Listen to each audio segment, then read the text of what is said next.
Hey guys, welcome back to Pistons Talk Podcast. Hope you guys are having a great Sunday. Happy Mother's Day to all the mothers out there.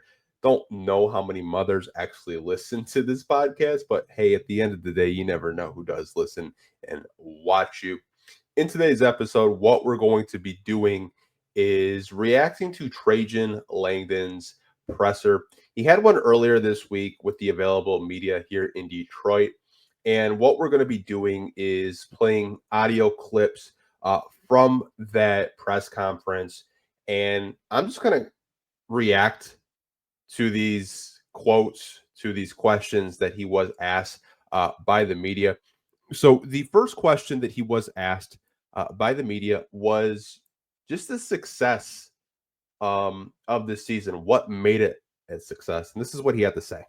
Sense most about last season that allowed this to maybe speed up and click faster than what you expected? If there's two or three things that come to mind. I think the biggest thing when you ask me that question is the guys buying into their third coach in 3 years, buying into the system that JB taught them from day one, the defensive side of the ball, the unselfishness on the offensive side of the ball, playing with force, competing every night and doing it together, and the approach of kind of having each other's back, regardless if you're playing or you're not playing, next man up mentality, but also every day come in the facility and work with a joy with the game of basketball and with one another. And I think we were able to do that for the full season. I think our guys coming together, buying into that philosophy, was the reason why a big reason why we were able to have the success we had. So there's a couple of things in that question that I did want to talk about with you guys. The first thing that stood out to me right away was mentioning three coaches in 3 years. So you look at some guys on the roster: Cade Cunningham, Isaiah Stewart, Jaden Ivy, Jalen Duren.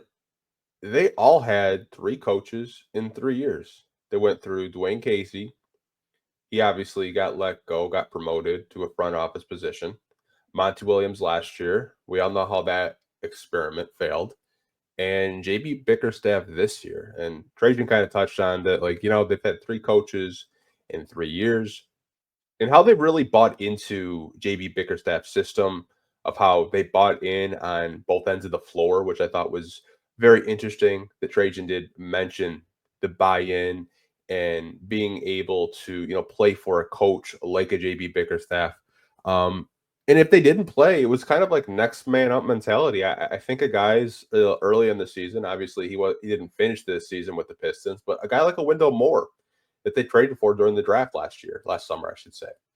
Guys like Marcus Sasser, who saw his role completely diminish this season because you brought in vets like a Tim Hardaway Jr. and a Malik Beasley, and they were playing him at backup point guard at times when Jaden Ivy went down. But I think the buy-in with JB Bickerstaff, with these young Detroit Piston players, I think is what really made this season so much fun and enjoyable. I mean, you go from October all the way to May, it was roller coasters.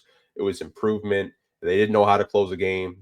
They started to figure out how to close games, towards, when the calendar year started in 2025. They were playing some of their best basketball in February and March. And you just saw the drastic improvement on the month-to-month basis. Everyone kind of just stepped up their game. Cade found another gear. Tobias stepped up. Malik stepped up when Jaden Ivy went down. So I think collectively, I think that's why the Pistons had such a great season, going from 14 to 44 wins, and why it was such a drastic turnaround from a season to season. But that's just kind of my overall thoughts with why I thought the season was a success. I'm sure you guys probably have certain areas, or maybe I missed something with this season of why it worked, why the Pistons bought into JB Bickerstaff versus buying in versus a Monty Williams, or even a Dwayne Casey in his final year of being a coach. But I think there's a lot of things you can factor. You can factor in the veterans. You can factor in having a Malik Beasley. You can factor in having a Tim Hardaway. Picking up Dennis at the trade line, trade deadline. Veterans definitely played a part into this successful season as well. But that was the first question Trajan was asked at the press conference. Now, the second question he was asked, which I think we're really going to get into, was basically with the success of this season, how do you kind of keep that success? Is there any conflict between trying to take that next step to 50 wins or whatever, and taking the conflict between that and building a roster that can have sustained success for several years and eventually get to a championship level? In other words, is there a danger in overreaching this summer maybe? I think for us as I've always said, stay patient. I'm not going to change in that regard. We're going to listen to calls. We're going to see opportunities. We're always going to look at avenues to get better that we think makes sense for us to improve. And then at the end of the day, with everything that's presented to us and the options that we have to make the right decision for sustainable success. That's one thing that we want to have here and I think we have a group of guys that we can do that with. At what level? Right now, we don't know. But a big thing for this summer is going to be developing the guys that we have, the young guys that we have that are, 19 to 22, 23 years old, and have them continue to grow. If those guys take steps, we get better. And I think that's what we're focused on. And again, putting people with those guys that can make them better. I thought it was a pretty good formula this year. We'll look at everything out there. We looked at everything at trade deadline, and we made the decision we did to bring in Dennis and Lindy.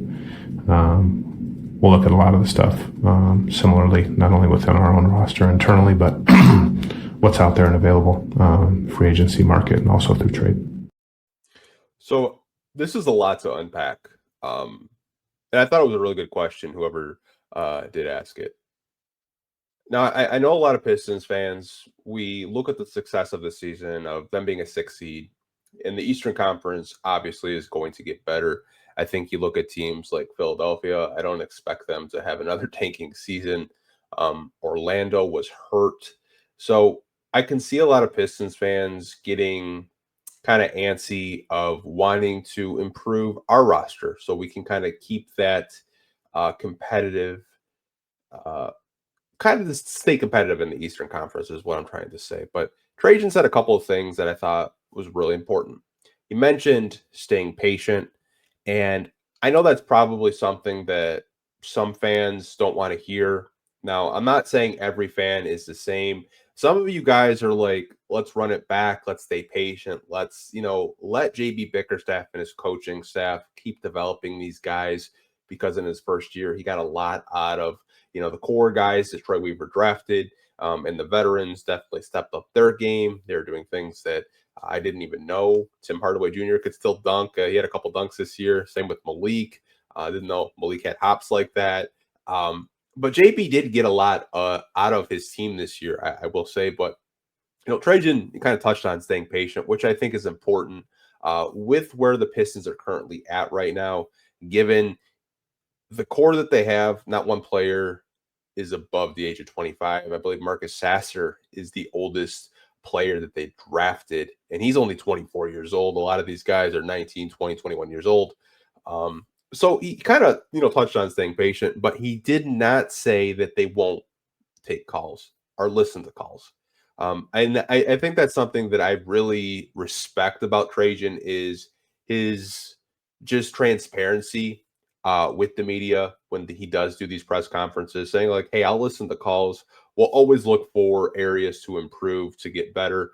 And I think at the end of the day, that's so important, because as fans, we really don't know what goes on every day in a front office, what goes on of, trades that are presented to these general managers, especially Trajan included. Like, we don't really know like what a team would offer for Jalen Duren. We don't know what a team would offer for Jaden Ivy.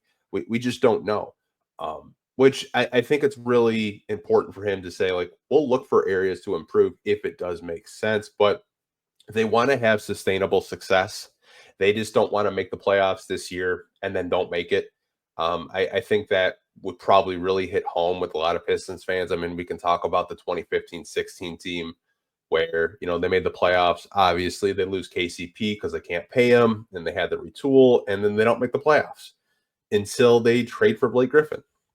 And they make it with Blake, and then they don't make it again. So Trajan saying that he wants to have long-term success, I think is important. And being patient makes sense if you want to have sustainable success at the end of the day. And he also touched on developing the core, which I think is important. I mean, you have guys like a Ron Holland, Jalen Duren, who's 21, Jaden Ivy, and Cade Cunningham are both 23 years old. Bobby Klittman, who we didn't really see too much this season, he's 22. Marcus Sasser, Asar Thompson, like you have a lot of young guys that haven't even kind of scratched the surface yet in terms of being, fully developed. So I think Trajan kind of touching on saying that we want to stay patient. We will listen to calls if they make sense. But at the end of the day, we want to keep developing what we have, develop our core, and kind of see how far this current core can take us in terms of, keep having, that long-term success here, right now. So one of the next questions from the media, this one's a little bit longer, so I do want to kind of, warn you guys there, is the Pistons media was very, very, how do I put this? The reporters there were trying to get Trajan to maybe slip up to see if he would kind of hint of possibly going after a big fish or a big name.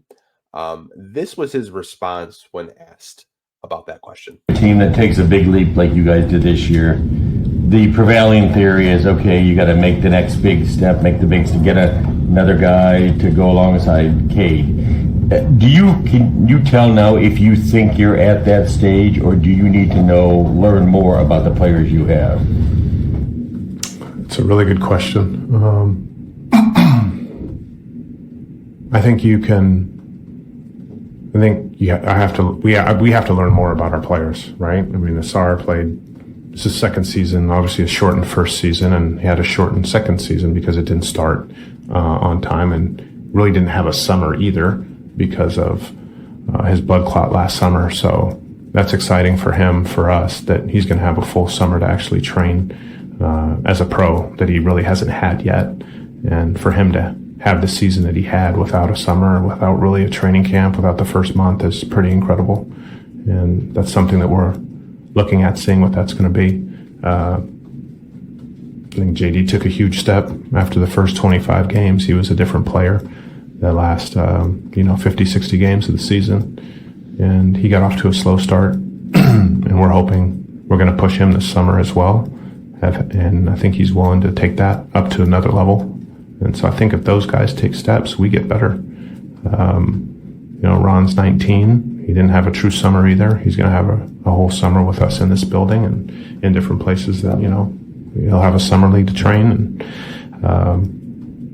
those are, Stu will get healthy, and all these guys will come back, and there'll be a continuity with this, not only the roster, but with the coaching staff and his philosophy that this group has never had before. So I think that will be a positive through the summer and into next season as well.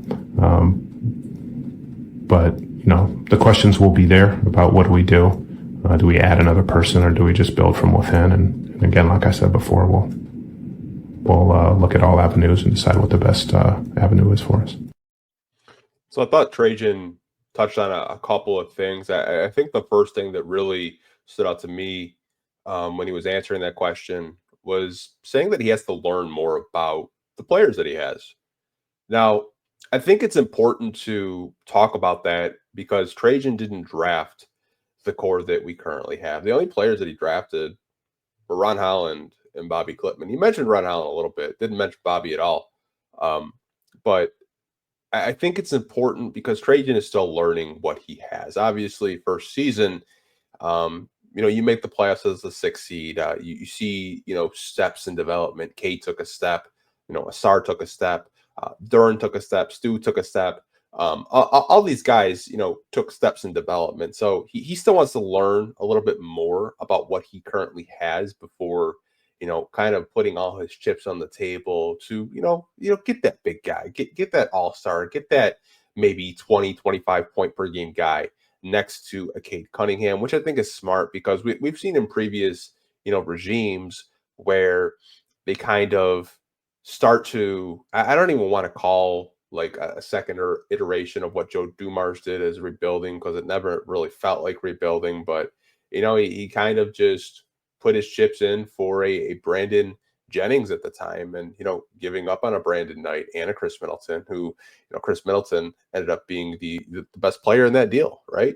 I don't think you kind of want to have that repeated history of maybe you give up on a young guy that you drafted and maybe he didn't do well here, but he figures it out for a team that puts him in an area where he could succeed more. And I think that's kind of where Trajan's coming from, saying, like, I have to learn more about these players before I kind of think about possibly, accelerating this process of getting an all-star type player or a secondary, scorer next to Cade. And I think it's important. He also mentioned two players in particular, and I think Asar is very important. He had mentioned that, Asar is going into his third season. First season as a rookie, he didn't get to start training with the Pistons until he got drafted, and then he went straight into summer league, and then he had, training camp, and then, that was it. Last summer, he was still dealing with blood clots, so he couldn't really work out. Only played around 50 some odd games this season, didn't have a training camp, and, I thought he still did pretty damn well. One, coming from blood clots, and two, just getting in shape after being out of action for several months. And he mentioned that, Asar is going to have a full summer with us, working on his game, working with Fred Vincent, working with development coaches. He also mentioned Jalen Duran as well. And with Jalen Duran, I think what he really touched on was, first 25 games of the season, kind of started slow, but towards the last 50, 60 or so odd games, Jalen Duran picked it up.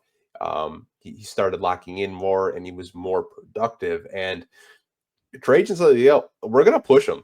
We're going to push him this offseason to get better because we've seen what he looks like when he's 100% locked in and the potential is there. And I think that is so important for them to get better this summer between Ron, Asar, and Jalen Duran. Those are three pieces of your core that I think a lot of us as fans, we like. Obviously, I think a lot of us kind of get on Duran a little bit. We're a little bit too harsh on him at times, but obviously we've seen what he looks like when he is locked in, and he's a pretty good player. 21 years old. Protecting the rim, I think, is still something that he's learning in developing. I think the passing is very intriguing to me. I think he can get better in that area. One place I'm interested in, I don't know if they're going to really let him, practice it, but I hope they do. We talked about it with Eric last week of work on a 12 to 15 foot jump shot. Because I see videos of him working on it like pregame before the games, but we don't really see it in situations like game time situations, I should say. So I'd be really interested to see what Jalen Duran could look like with a good 12 to 15 foot jump shot, because I think it could really not only open up his game, but it could also open up, people and players around him. It could really give him another dynamic, in my personal opinion. Obviously, with the Sar, we all know what we want Sar to work on, and it's jump shooting, him and Ron, which I expect them, both of them, to work with Fred Vincent a lot. I think that's why they drafted Ron, is because they had Fred. And I think those are two players that we know defensively what we're getting. It's just, can they develop an offensive game? Can they develop a jump shot? And I expect both of them to be in the gym with the Fred Vincent, developing their jump shot. I mean, that's why Trajan brought him with him. He's a very well-respected shooting coach. I mean, his nickname is the Shot Doctor. I remember going down the rabbit hole looking at some of the players in New Orleans that he did help, develop their jump shot. And when you look at their percentages, working a couple off seasons with Fred, their 3-point percentage actually went up. There was a tick in, 3-point field goal percentage in a positive way. So I think all three of those players are very, very important, but, kind of just circling back to, trying to get that, adding a big fish or adding a big name. I think Trajan's answer is the right one right now because you don't really know what you currently have. Like, we may think we know what these players are going to be, but they could just have a really good off season, working in the gym tirelessly and, come out and develop even more. And we could be flat out wrong about these players. There's another question I kind of want to segue to. It was only about a 30-minute, explanation from Trajan, but it was about possibly adding a stretch 4 and stretch 5. And this is what he had to say with the media. Say your biggest need would be a stretch 4 or 5, somebody who could shoot from the outside, and if not, what do you think is the biggest need going into next year? I'm not really going to pontificate right now about what that need is. We'll identify what those things are, but the need is one thing, but the availability and the options to bring said player and whoever that is can be difficult too, right? You also need 2 to tango, whether that's free agency or trade. So we have to balance all those things and understand what's the best avenue for us to go down. I think this is one topic, debate, discussion we've had. I feel like a lot this season of adding more players in the front court, but players that can, stretch out the defense and, hit 3-point shots. And I think what Trajan said was very important, saying, the need is one thing, the availability or option could be difficult. And he's right. A lot of these guys that we talk about, like I'll just throw like a Naz Reid out there for an example. Like a player like Naz Reid has a player option. Minnesota's not going to let him go for cheap. If they have a good indication that he's probably going to leave, they'll probably try to trade him. And I think at the end of the day, with this team, they still want to kind of learn what their core is. But I think Trajan would be the first person to tell you that adding a perimeter player in the front court would be huge. It would be huge. But they might not have the players that these teams want or the draft capital that these teams want. Now, granted, our draft picks are available to trade, but I think it's really easy to have conversations and come up here and say, like, well, we can throw like 2-3 first-round picks and, like, I don't know, Simone Fontecchio and get a stretch 4. It's kind of unrealistic because we're not in the position of these front office executives that, are on the phones all year long looking to make their teams better. I know it's easier said than done, which I think Trajan, if there's an opportunity for him to add a guy like a Naz Reid, John Collins, a Bobby Portis, Miles Turner, guys like that, I think he will. It's just with the way the team is constructed right now financially, I think it's kind of a little bit difficult to try to get those guys this offseason. That's just my opinion on it. Because you have a lot of guys that are under contract. Cade's rookie max goes into effect. You're still paying Tobias. You're still paying Stu. And Trajan, in this press conference, kind of preached patience and having sustainable success. He's not just going to trade a young player and possibly, some capital to maybe get a guy and maybe they don't work out here. Maybe they don't fit, which I think is really important. Him saying, it takes 2 to tango, I think is something that is probably going to live in my head all summer because he touched on it when he first got here. I know this is unrelated, that when he first got here, he called agents and teams, and a lot of teams hung up on him and told him no. So it's not that he hasn't tried to, make this team better or get more players that can impact winning. He's trying. It's his teams right now. Don't want to deal with the Detroit Pistons, but I do want to go over to a player that I think has been very polarizing, and it's Jaden Ivy. So Trajan was asked about Jaden Ivy and what he thought of him this season, and this is what he had to say. I think you mentioned there was Jaden Ivy. How would you assess this season before getting hurt? And did anything he do over the first 2 months change the way you guys view his ceiling or his long-term potential in the NBA? Yeah, I probably didn't. Definitely didn't mention several players, so I apologize for that. Yeah, J.I. has a session today. He's down there working in the weight room and on the court. This has been painful for him. He's an incredible human being and teammate. He's been supportive, but it's been hard watching our run and watching the playoffs and knowing how competitive he is. And, he won 2 games for us. So in the end of the day, that's huge. And he had an incredible first 2 months of the season, and he helped us turn around. So I'm excited to see what his summer looks like and what he's going to look like coming back in the fall as well. He's a guy that impacts the game on both ends of the floor and in between in transition. So adding him to the roster that we have, I think will create an even more explosive dynamic and something else that our coaches and players can use to help us win games and have even more success. And I think he's going to come back a better version than he was last year. So I'm not going to get into just the Jaden Ivy Twitter stuff right now. I want to focus on what Trajan said about him. Probably talk about that in a later video.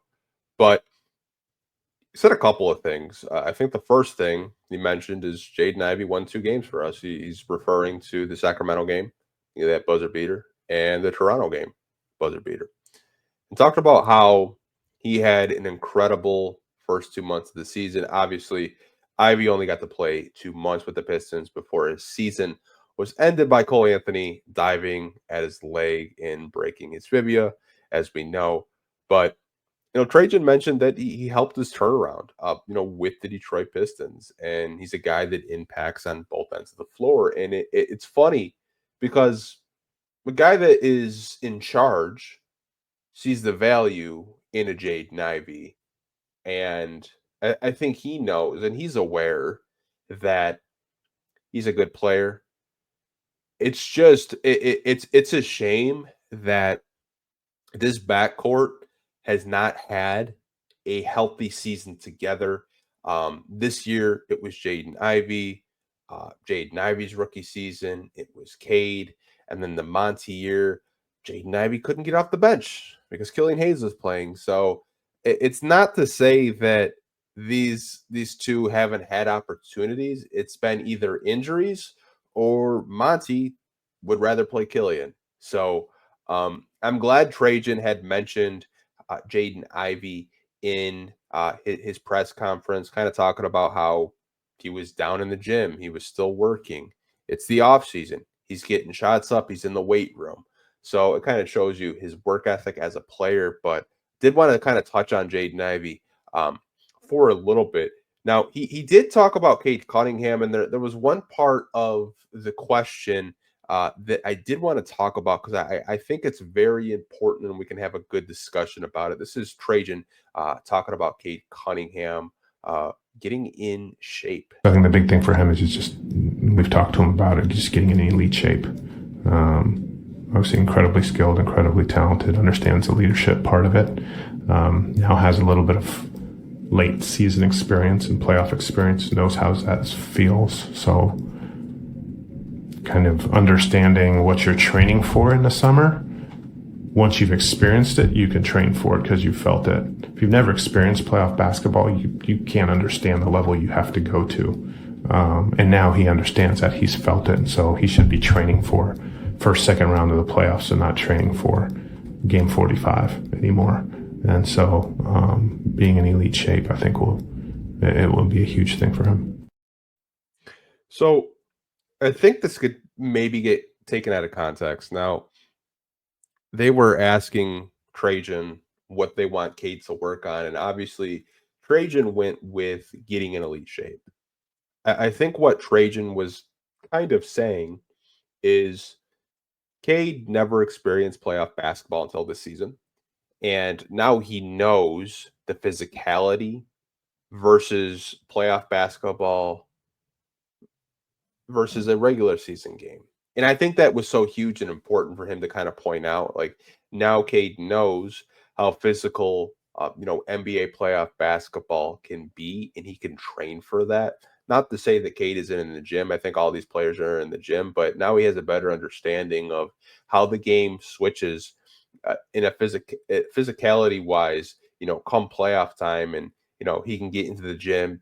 Add more muscle, add more mass. So when it is, April, May, when they are playing in the playoffs, his body isn't fatigued. And you could see it, especially in game 6, kind of had tired legs, didn't hit a single 3-pointer in that game against the Knicks. And I think that's a thing where, Kate can go into the gym and, come back going into next season, just being in tip top shape, having his second healthy off season to really get into the gym, add a little bit more weight, get stronger, faster, better.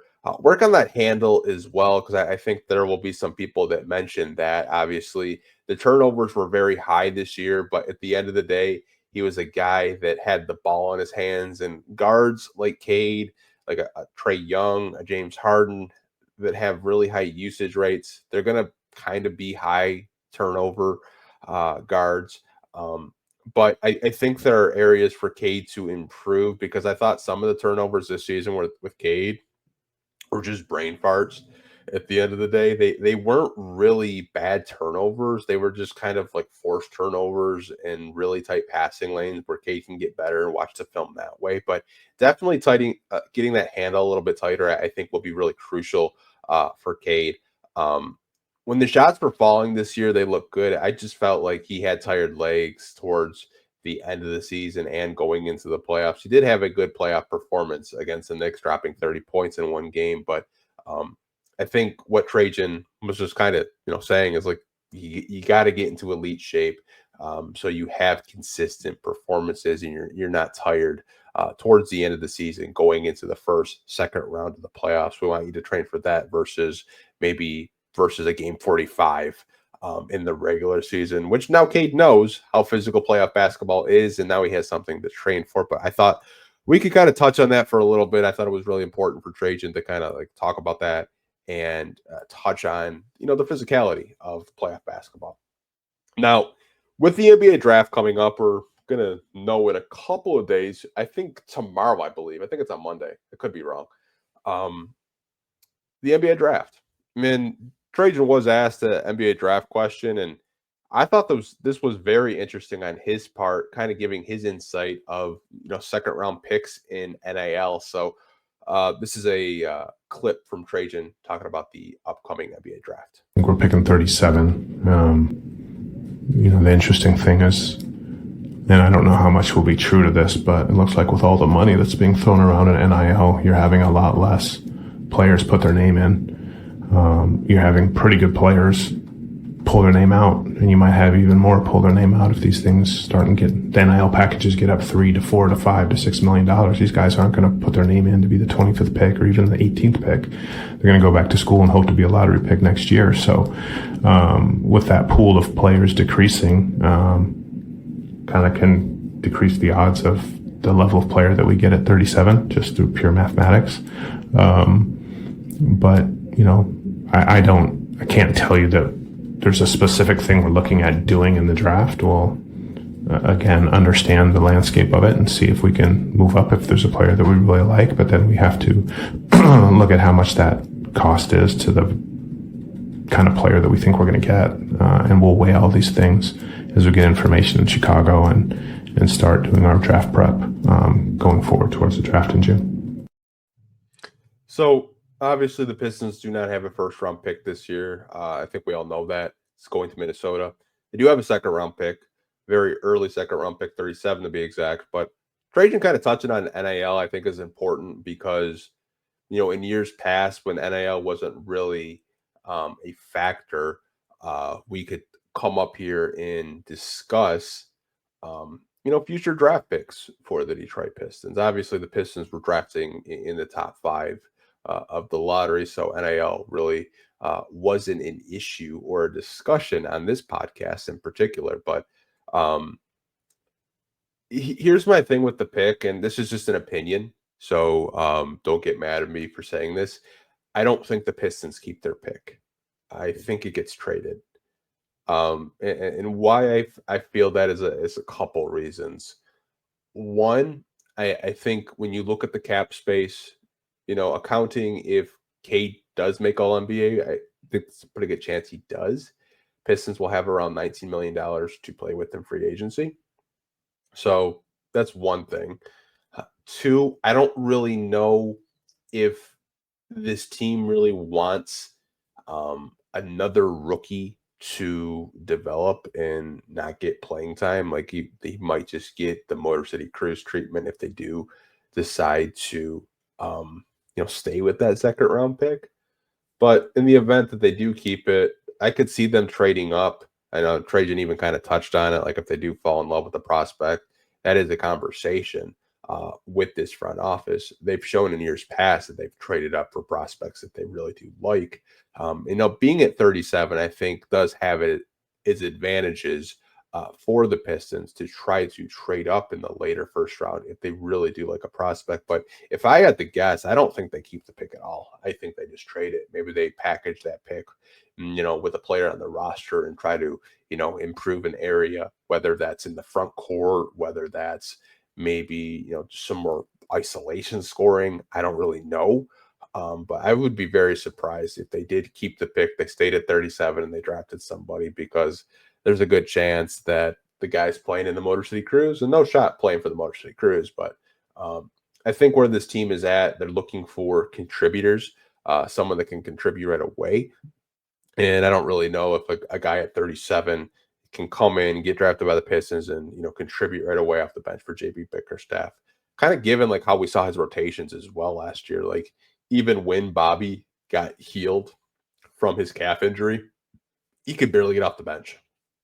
And he played a lot with the Motor City Cruise this year. Did really well, in fact. But I mean, we only saw like one game, and it was the last game of the season from Bobby Klitman, and he looked really good. So that's just my take on it. I could be completely wrong. Again, it's just an opinion by me. I'm sure you guys have your thoughts on the NBA draft, what you want the Pistons to do. Do you want them to stay there? Do you want them to move up in the draft? If there's a prospect that you guys are falling in love with, kind of just, digging deep in these, mock drafts, or, watching prospects, on YouTube. Like, I don't really know how you guys, get into the NBA draft. This time of year, in years past, having a top 5 pick, I think it was a little bit easier. We can kind of go down, but like being at 37, there's just so many guys that could be available there. Me personally, I just don't think they keep it. I do want to kind of get back on track with this podcast. Now, Trajan was asked a hypothetical question about acquiring a player, star player, if you will. And this is his response when asked about a hypothetical question in this type of scenario. Let's say you're looking at adding a significant player, all-star caliber or all-star player. Would you say that's probably more likely to happen in a trade or in free agency?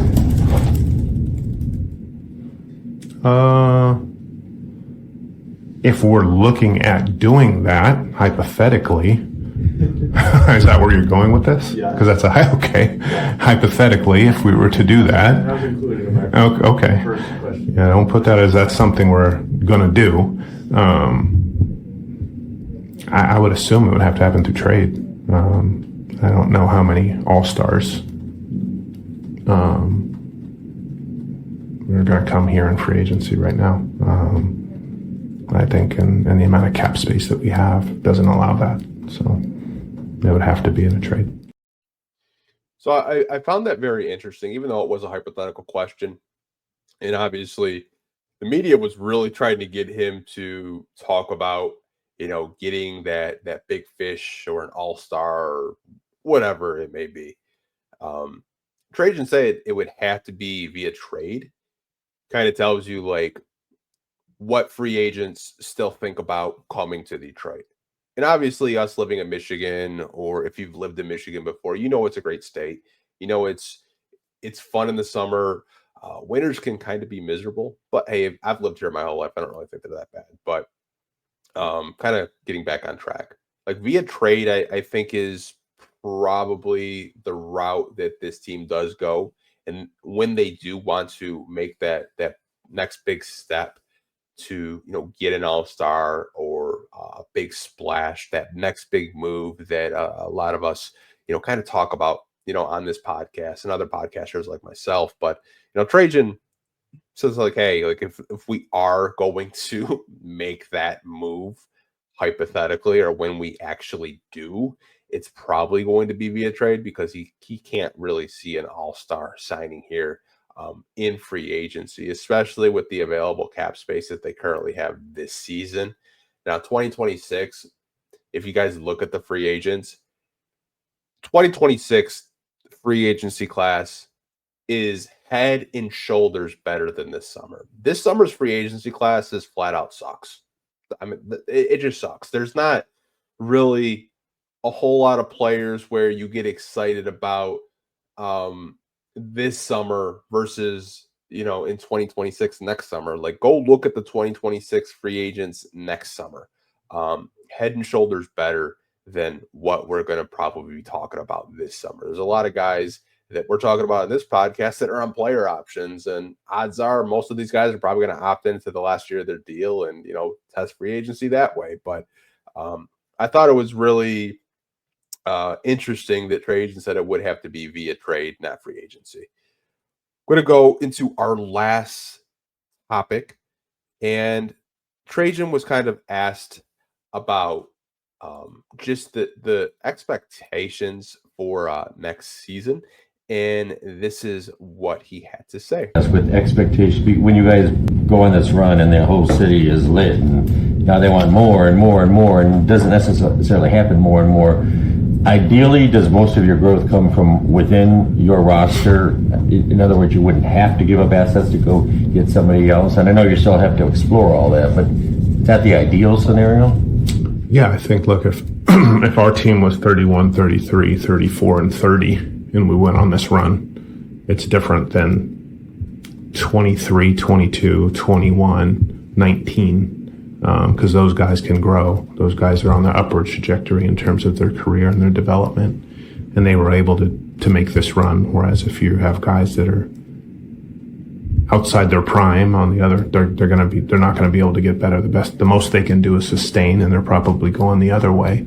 And so I think that would be a little bit more daunting. How do we, what do we do to keep this going, right? There would have to be things where you probably do have to make a lot of changes to get better, to keep that going externally. But when you have guys that are going to be better next year, that should be better next year, expectation is for those players to be better next year than they were this year.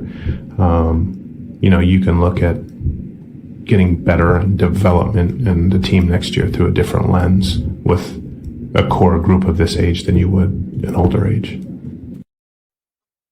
So I thought what he said in terms of expectations going into next season is very important, and him touching on like how this team isn't full of 30-year-olds, it's full of 20-year-olds, and how the Pistons can get better is each player taking a step in development. And, Trajan did touch on that, saying like, hey, we get better by these young guys like a Cade, like an Ivy, like a Duran, a Sar, a Marcus Sasser, keep developing their games, and we can kind of set expectations that way. I still really haven't had my expectations with this team. I think for me personally, I don't know about you guys, I want to see what happens in free agency, what free agents we retain, what free agents we lose, what happens in the draft. Is there anything crazy where we make a trade? Is Simone Fontecchio still on this roster? I think there's just so many questions going into this offseason that I still have before I can fully give my expectations. But I think what Trajan was basically saying is like, hey, like we want to keep this core intact. We want to stay patient. We want to develop them and kind of see where everything goes there. But just overall with this press conference from Trajan has me thinking that he wants to stay patient. He's open to possibly, making this team better, but he's not open to making this team better at the cost of, significantly trading away three, four young guys on this current roster. But overall, I thought his message to the media and to the fans, I think, should kind of give you guys just a level of, confidence, knowing that he's not going to skip steps. He's not just going to, blow up this whole roster because they won 44 games and they finished as a 6 seed to try to maybe get to the 4 seed or maybe get to the 3 seed. And then it could come back to bite you in the ass. We've seen it in previous Pistons regimes and previous Pistons playoff teams.